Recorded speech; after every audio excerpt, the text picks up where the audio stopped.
Hi guys, sorry to interrupt your viewing, but please subscribe to the channel and like this video. Thank you.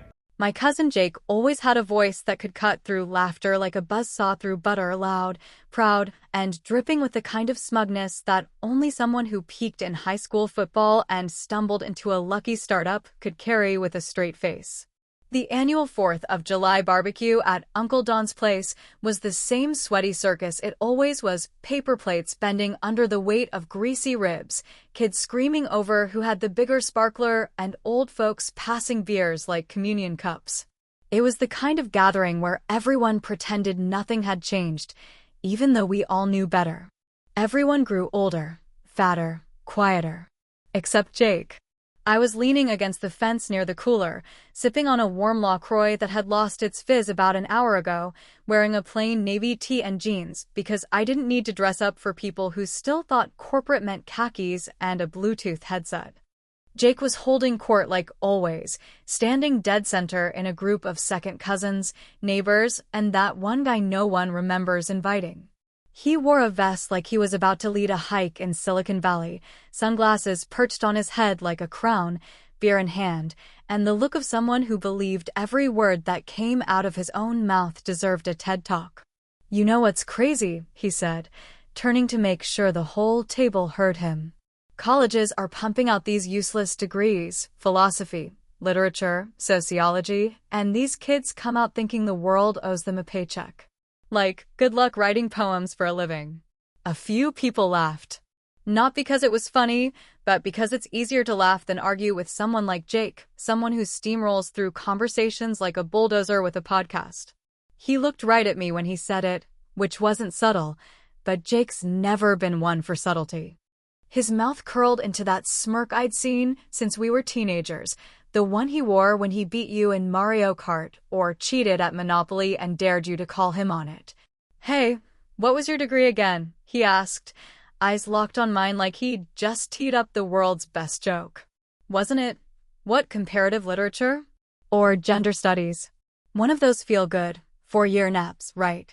The table went quiet. Not because anyone cared about the answer, but because they knew Jake loved a crowd and a punchline, and nobody wanted to get caught between his ego and his next shot. I took another sip of my drink, leaned back just enough to look relaxed, and smiled. "English and social theory, actually," I said. "But close enough." Jake barked a laugh. "Right, right. See? That's what I'm saying. You probably spent half your classes writing essays about fairy tales and feelings. Meanwhile, I was out here building a real business. Loopbase is projected to hit 8 figures next year." There it was. He dropped the company name like a grenade at Thanksgiving. Loopbase, his baby, as he called it online, was some kind of blockchain meets data integration thing that none of us really understood, but that he never shut up about. He had investors, advisors, and a podcast with 10 episodes all featuring just him talking into a mic about scaling culture and authentic disruption. He leaned in, lowering his voice just enough to make it sound personal, though he knew half the patio could still hear. "You know, I bet in 6 months you'll be calling me up, asking for a job. Which would be fine. I mean, I'd have to look at your resume first, obviously. But hey, always happy to help family." I laughed. Not a big laugh. Just enough for him to hear. I didn't flinch. Didn't blink. Because I knew something he didn't. Jake thought he was swinging a sledgehammer, but I was holding the detonator. And the fuse was already lit. The funny thing about being underestimated is that people show you exactly who they are when they think you don't matter. They peel off their social masks and start performing for their own reflection, completely unaware that someone's taking notes in the corner with a pen sharp enough to draw blood. Jake saw me as background noise, part of the static in his highlight reel, and that's why he never once thought to ask what I actually did for a living. "Hey, let's do a toast," Uncle Don shouted from the grill, flipping a burger with one hand while holding a beer in the other. "To family, to freedom, and to making your own damn luck." Jake raised his bottle high. "To success, real success, not degrees and feelings." They all laughed. I laughed too. Because he had no idea I already owned his future. College wasn't glamorous for me, not in the way movies or alumni magazines like to paint it, and while everyone else seemed to be sipping overpriced coffee and dreaming big dreams, I was dragging myself from seminar to seminar, trying to stitch together a future from abstract theory and 1,000 pages of postmodern rambling that no one outside academia gave a damn about. I wasn't partying or pledging or networking with future CEOs over whiskey flights. I was hustling between part-time gigs and late-night libraries, trying to convince myself that education for the sake of understanding the world was still worth something in a world obsessed with profit margins and productivity hacks. Jake, of course, had already dropped out by then. He'd spent about 3 semesters at a state college, barely scraping through general ed classes before deciding that education kills innovation, which he then repeated in a dozen different YouTube interviews like it was an original thought. He liked to tell people that college just wasn't built for visionaries, which, translated from bullshit to English, meant he couldn't handle deadlines and preferred to bluff his way through life with the charisma of a used car salesman who happened to know how to code. I remember the post like it was yesterday. Jake had just gotten his first seed investor and blasted it all over Facebook in bold, cocky letters. Degrees are worthless unless they're MBAs or tech. Everyone else is just playing pretend in grown-up daycare. It stung, not because he was right, but because at the time, I was struggling to get even a single interview, let alone a call back.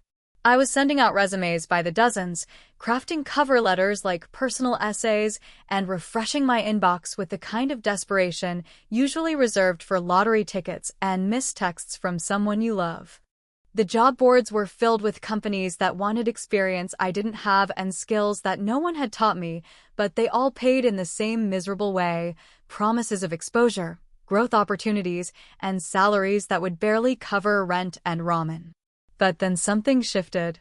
I had applied to a fintech firm almost on a whim, no flashy branding, no huge online presence, just a quiet little company focused on building infrastructure for payment platforms. I barely made it through the first interview, but I did, and they offered me a role that paid $65,000 a month in year 1. Wait, no, sorry, a year. Yeah, $65,000 a year. That's how tired I was back then, how badly I needed it.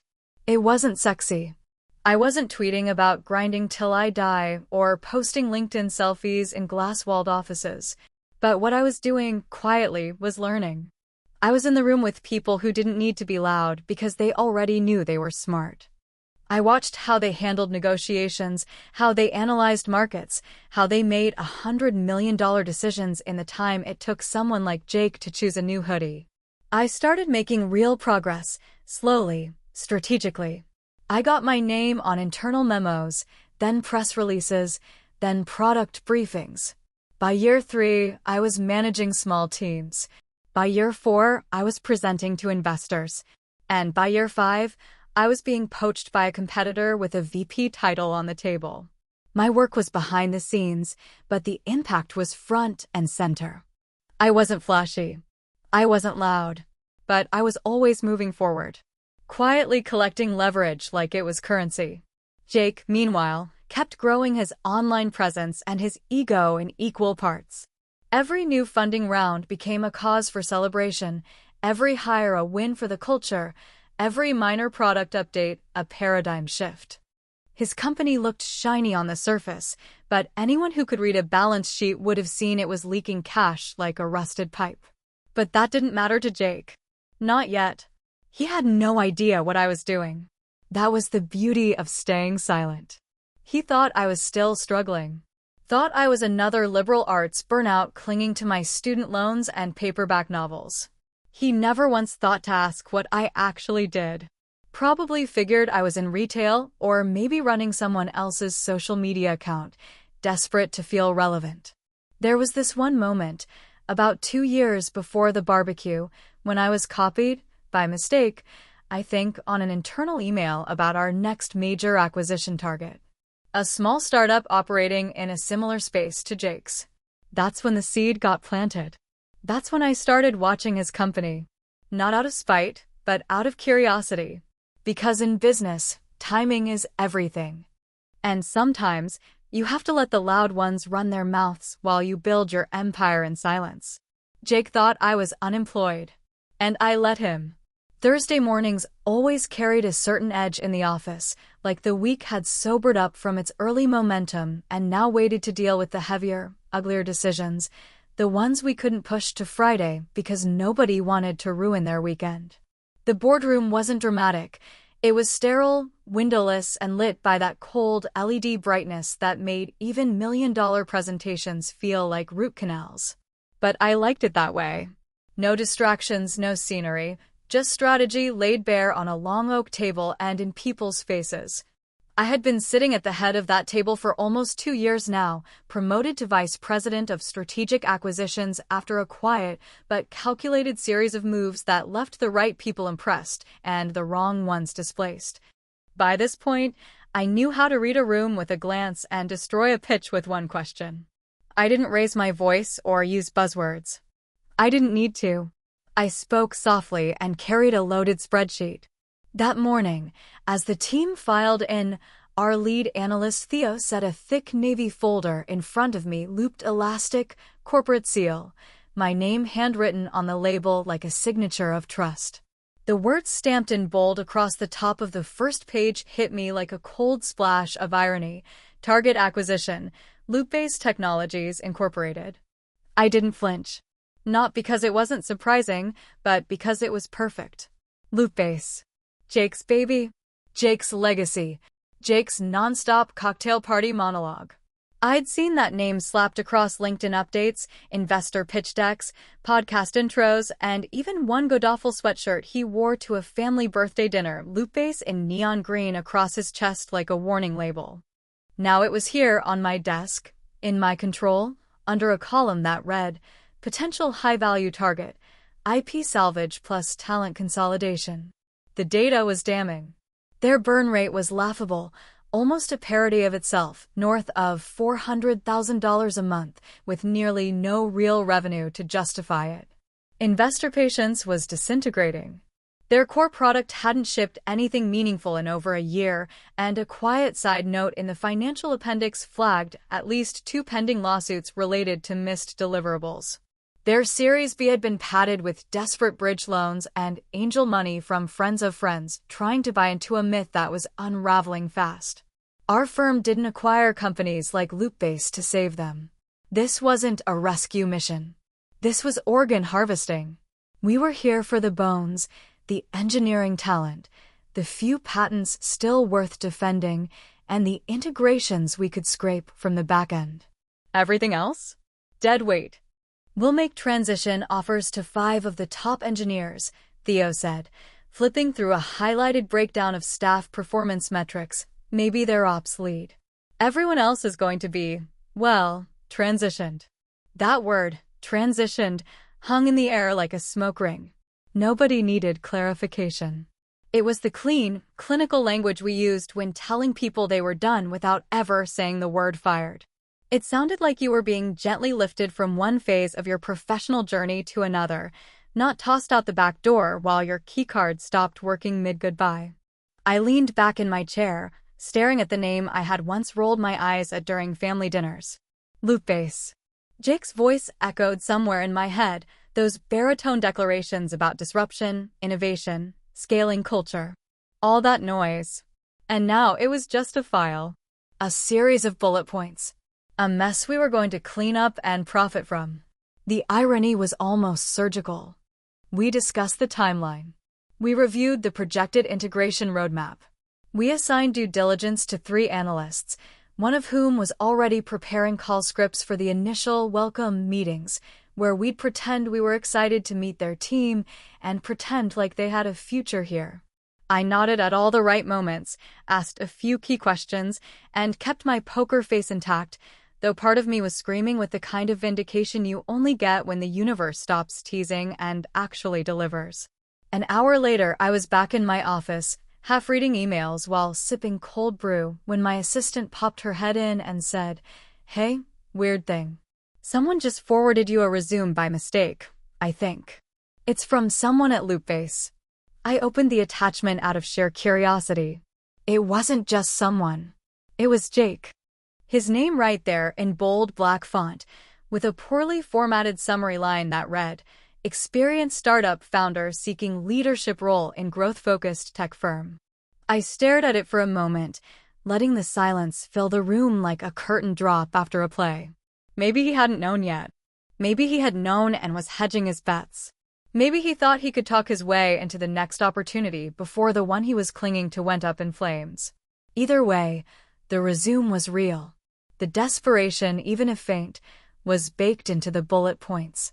He listed achievements like they still mattered, like someone hadn't just marked his entire company for digital dissection. I didn't delete the file. I didn't forward it. I just stared at it, one finger hovering over the trackpad, wondering if this was really how it was going to go. The cousin who mocked my degree was now applying, whether he knew it or not, to me. Guess whose resume just landed in my inbox by mistake? Jake's.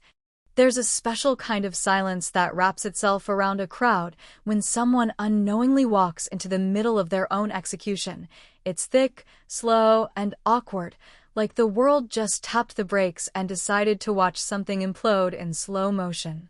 We were only 20 minutes past Jake's latest public dig, the one about me needing a job and how had generously considered giving me one if I could string together a half-decent resume.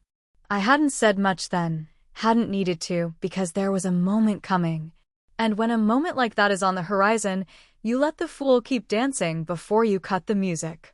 The smell of charred meat and cheap lighter fluid still hung in the air, mixing with the sound of kids shrieking near the slip and slide and someone's Bluetooth speaker playing country songs no one actually requested. Jake was mid-burger, standing by the long folding table under the pop-up tent, surrounded by second cousins and neighbors he barely remembered but still needed to impress. His eyes were scanning the crowd like he was expecting someone to hand him an award, or at least acknowledge how damn successful he was just for showing up in a pair of designer sneakers to a family function.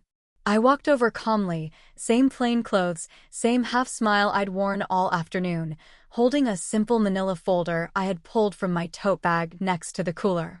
No fanfare, no speech, just a light tap as I set it down in front of him, right next to the ketchup bottle and a fly that had clearly given up on leaving.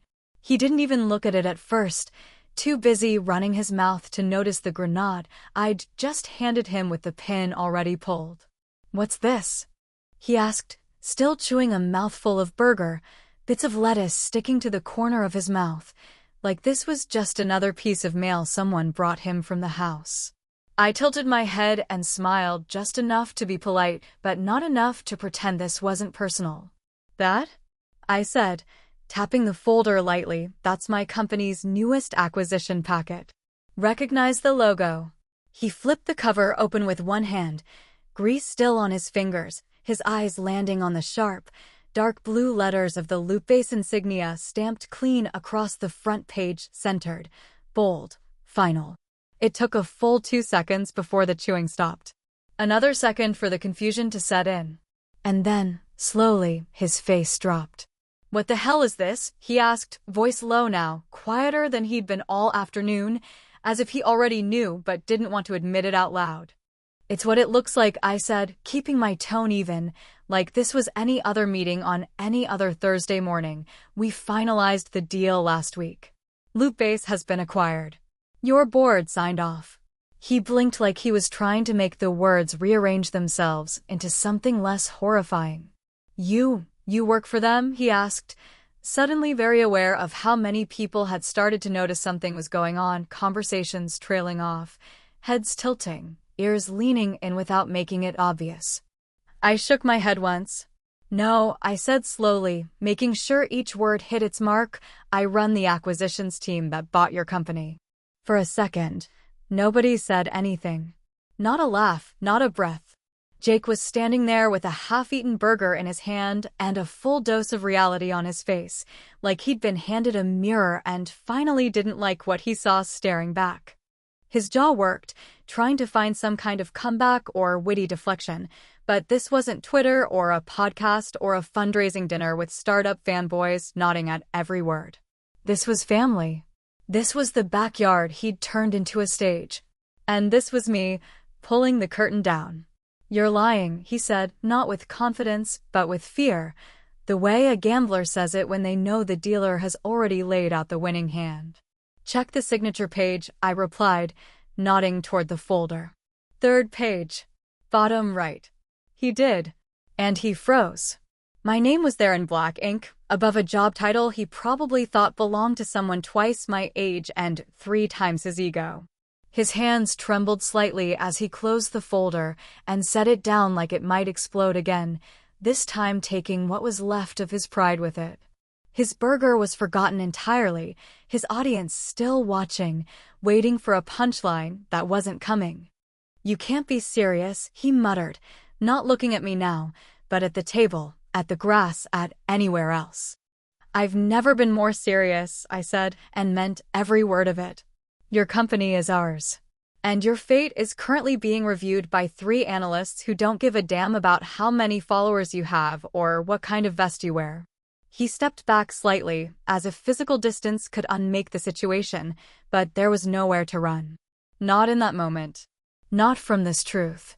The silence at that table hit harder than any mic drop. Jake stood there longer than I expected, clinging to whatever performance he thought he could still deliver.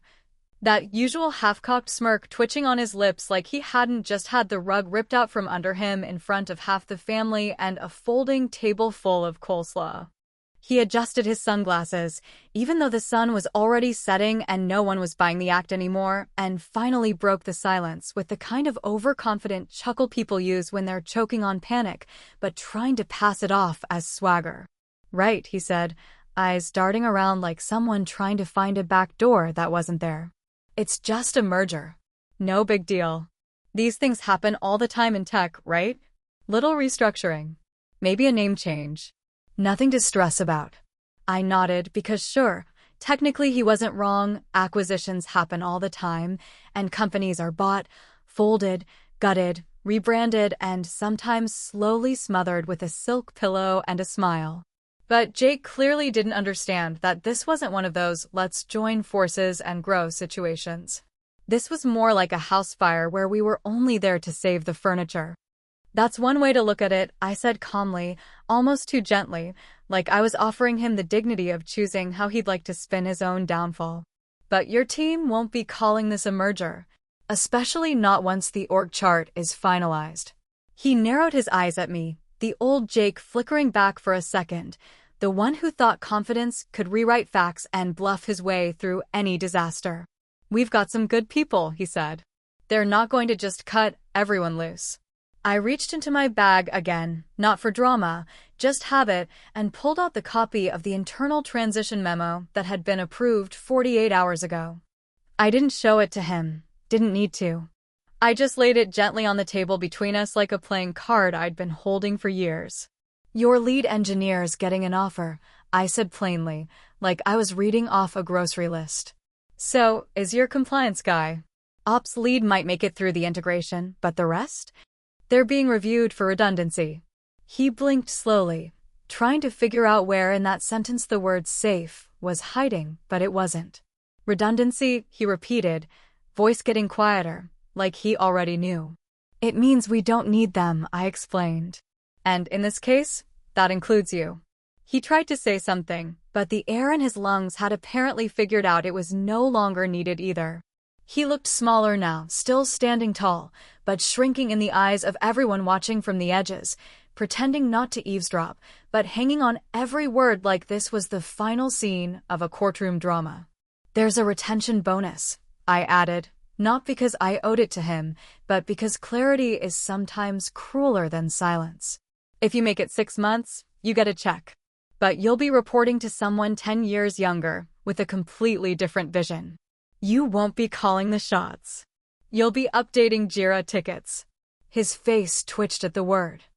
"I built that company," he said, voice cracking just enough to betray the panic he was trying to keep buried under that vest and sunglasses. "I gave 5 years of my life to it." I didn't gloat. I didn't smile. I wasn't here for revenge, at least not in the way Jake would have delivered it if the roles had been reversed. This wasn't payback with shouting or smashed plates or some cringy one-liner meant to humiliate him into silence. This was a transaction. Cold. Precise. Earned. Then I guess, I said, still watching him steadily, you should have paid more attention to the burn rate. There was nothing left to say after that. His burger was sitting there half-eaten, just like his pride, and he didn't touch either. The family around us had gone mostly quiet, though someone's kid was still chasing a soccer ball down by the fence, oblivious to the quiet collapse of a man's ego just a few yards away. Jake stepped back slowly, not running but definitely retreating, muttering something about needing to make a call, though he didn't pull out his phone. He just walked toward the house, the same guy who once told me I'd be knocking on his door for scraps, now trying to figure out how to salvage whatever reputation he had left before Monday morning. Later, after most of the chairs were folded and the cooler had been drained of anything worth drinking, I sat on the porch steps next to my mom, who had watched the whole thing unfold from her lawn chair like someone who'd seen the twist ending coming from the first act. She didn't say much. She never did when she knew I needed to breathe through something first. Was it petty? I asked quietly, unsure whether I wanted her honesty or just her comfort. She didn't answer right away. Just sipped her tea, eyes scanning the backyard like she was counting up every story it had ever witnessed. No, baby, she finally said, with that tired warmth only moms can deliver when they know you've carried something heavy for too long. It was necessary. I stood up eventually, left my plate untouched on the arm of the chair, and walked toward the street, the sky turning a deep orange as the last of the sun dipped behind the trees. I didn't feel triumphant. I didn't feel guilty either. I felt clear, like something that had been knotted in my chest for years had finally come loose. He always said I'd be begging for a job. Funny thing is, now he is. And I'm still not hiring,